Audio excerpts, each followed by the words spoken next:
So our second snippet for this week looks at how the U.S. responded to these events in Europe. And again, remember, when the war begins, August of 1914, the assumption is that it's going to be over by the end of 1914. And the 19th century wars in Europe, most importantly, the German-French War of 1870, 1871, had been tended to be relatively quick. So again, the assumption here is that it's going to be quick as well.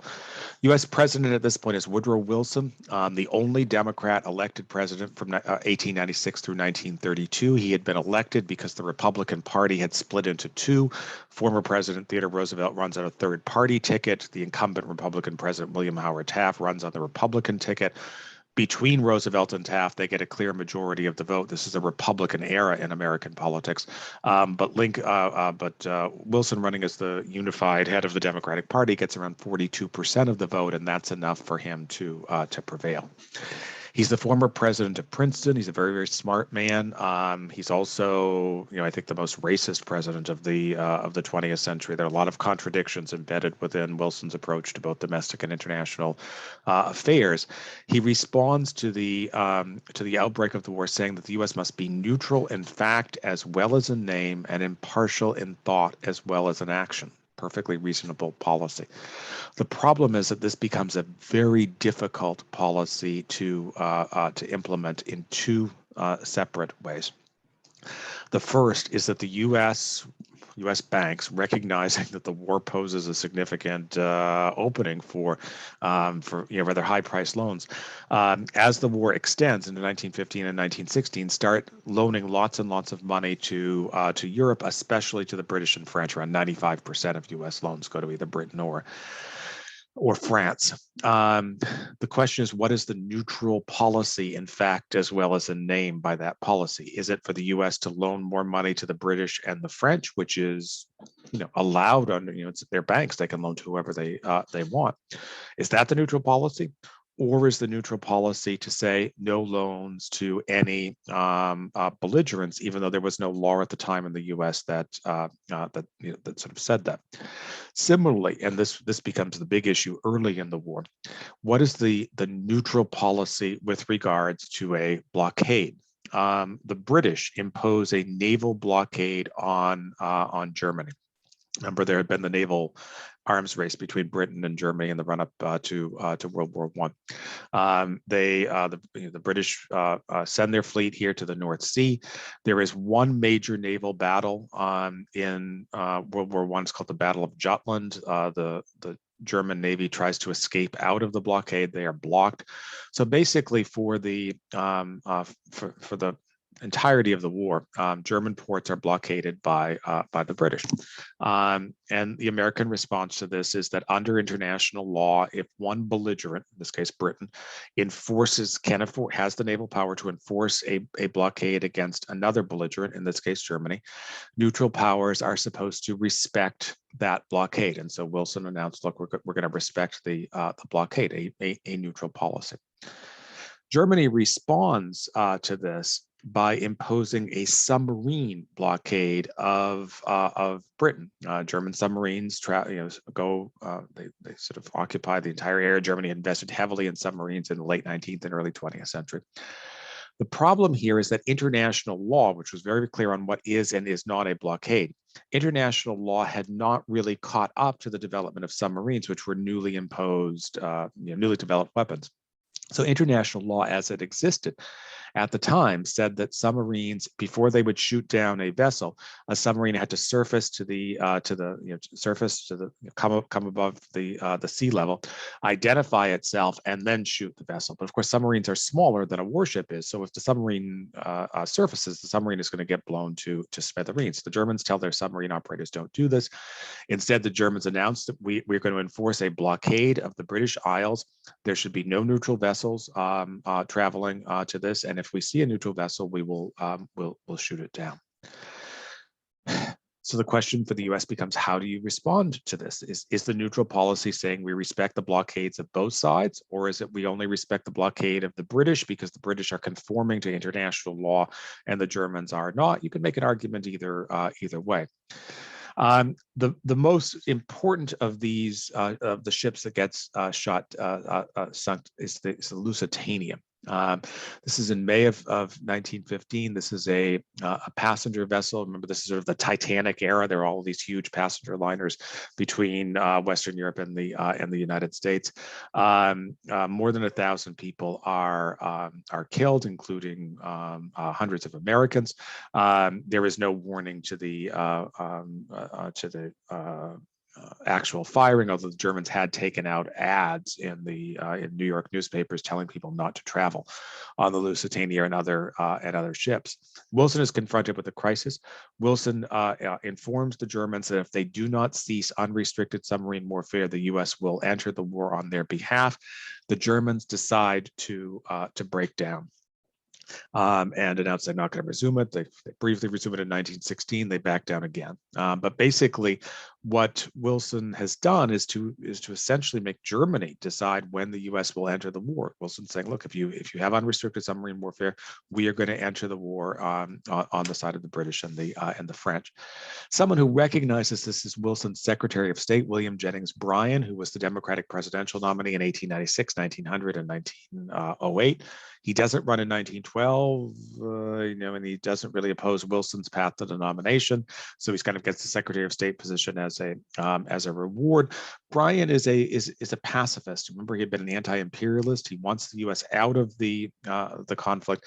He resigns his position as Secretary of State to protest Wilson's decision to protest the Germans for unrestricted submarine warfare.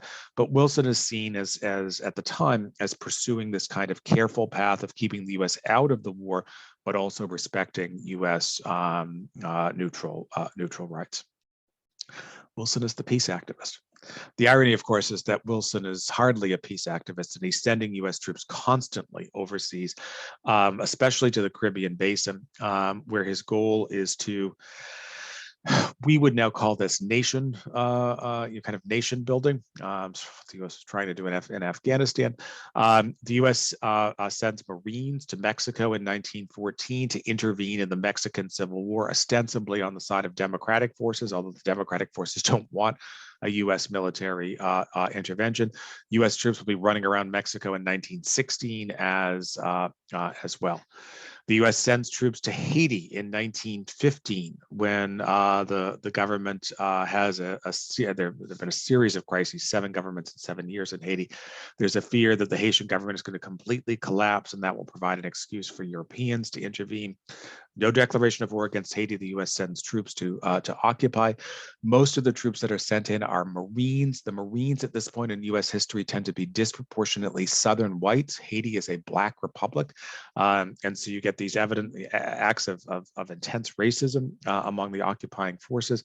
The U.S. will occupy Haiti for 19 years, from 1915 to 1934, in an occupation that's never sanctioned by Congress. And then in the Dominican Republic, a similar government breakdown. And in 1916, Wilson sends in the Marines. The U.S. will occupy the Dominican Republic for 8 years. Wilson rationalizes all of these interventions in kind of liberal, progressive rhetoric. He says, look, U.S. is not an imperialist country. He says, we're sending our troops abroad out of the goodness of our hearts to help these weaker countries stabilize and to help them become democratic forces. Don't believe it. This is sort of straightforward imperialism, and in each of these countries, the occupation backfires, even in terms of promoting a greater degree of stability. But this is part of the tension of Wilson. On the one hand, he's sending these U.S. troops abroad, occupying independent countries. This is a map of U.S. pressure in the Caribbean Basin during the late Taft and Wilson years. You can see what U.S. is sort of active in all of these areas. Pressure in Colombia and Venezuela, the Mosquito Coast in Nicaragua, the Panama Canal, Mexico, Cuba with the Platt Amendment, Haiti, the Dominican Republic, U.S. formally annexes Puerto Rico. So all of this is occurring, under Wilson, actions of military imperialism, and yet in 1916, when he runs for re-election, Wilson campaigns on a platform of peace. He accuses the Republicans of wanting to enter the war. He's actually correct in that accusation, and runs on a sort of peace-oriented platform. The message to Americans is, look, if you want peace, vote for me. If you want to enter the war, vote for the Republicans. And even though the Democrats are still there, the minority party in this political alignment, Wilson very, very narrowly wins. This is an incredibly close election. The colors on this map are flipped from what we are accustomed to. The red states are Democratic on this map. The blue states are Republican. Wilson sweeps the South and the West. He wins in California in large part due to very, very narrowly. In large part due to divisions within the state Republican Party between a more liberal wing headed by the governor, Hiram Johnson, and the party's presidential nominee, Charles Evans Hughes. Johnson and Hughes don't get along. If those 13 electoral votes from California had gone to the Republicans, Hughes would have had 267 votes, Wilson would have had 263 votes, and Hughes would have been elected president in 1916. The more interesting for our purposes of this course, is Nebraska and North Dakota. These are not states we think of as Democratic states. Nebraska at this point had 8 electoral votes. It now only has 5. North Dakota had 5 electoral votes. It now only has 3. So these are more populous states at the time. These are heavily Republican states, but these are also states that are very, very anti-war, partially for ideological reasons. Even though these are Republican states, they tend to be quite left-leaning. Partially for ethnic reasons. German and Scandinavian Americans tended to be anti-war, and German and Scandinavian Americans make up a lot of the population of Nebraska and North Dakota. As you can see, Wilson captures Nebraska and North Dakota, 13 electoral votes combined. If those had gone to Hughes, he would have won. And Wilson wins North Dakota and Nebraska in large part because he gets the endorsement of sitting Republican senators. Astley Grana from North Dakota, this guy here on the left, has a very Scandinavian look, and George Norris, a man that we're going to encounter again in this course. A Nebraska senator, they side with Wilson. That helps put Wilson over the top in those states, and Wilson is reelected on a peace-oriented platform. And having been reelected, he addresses a joint session of Congress in early January of 1917, saying that he is going to propose to the European powers a peace plan to outline what he calls a peace without victory speech. This is his vision of an international peace, saying that there can't be that small and big nations have to have powers, that there has to be an equality of rights, that no peace can last unless it doesn't accept the principle that governments derive their just powers from the consent of the governed. So he wants a democratic world, and he doesn't want a victory that is imposed on the loser's side. The Germans say that they're interested in this approach, but they say they really want the French and the British to agree to it first. British and French say that they're interested in the approach, but they want the Germans to agree to it first. There's this excellent new book by a historian named Philip Zelikow who suggests that there was a real possibility for peace, but there was sort of diplomatic errors by Wilson in these, in his dealing. The result is that it looks as if peace is possible in early January of 1917, but as we'll quickly see, that turns out not to be the case.